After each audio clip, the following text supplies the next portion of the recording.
Kau seharusnya lebih teliti menengok barang-barang itu.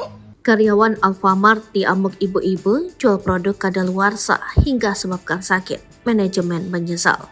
Viral di media sosial, seorang ibu-ibu melabrak seorang karyawati Alfamart lantaran masih menjual produk makanan yang sudah kadaluarsa. Ibu-ibu marah karena makanan kadaluarsa itu anaknya menjadi sakit setelah mengkonsumsi makanan kadaluarsa yang dibeli dari minimarket tersebut. Insiden itu terjadi di salah satu minimarket Alfamart di Kabupaten Rokan Hilir, Provinsi Riau.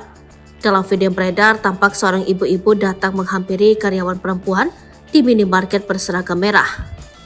Ibu-ibu itu mengaku membeli produk makanan bayi yang ternyata telah kadaluarsa pada Desember 2023. Ia mengatakan bahwa anaknya sedang sakit setelah mengonsumsi makanan kadaluarsa tersebut.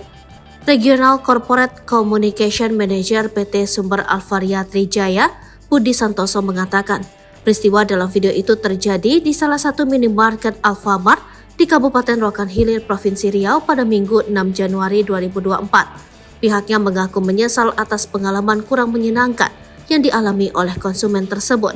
Budi menyebut perwakilan manajemen Alfamart telah menemui konsumen itu dan meminta maaf secara langsung.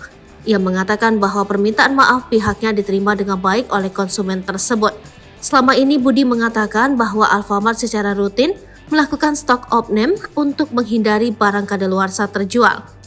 Ini sekaligus menjadi koreksi demi pelayanan kepada konsumen yang makin baik, kata dia. Buka mukamu. Buka mukamu. Sini buka.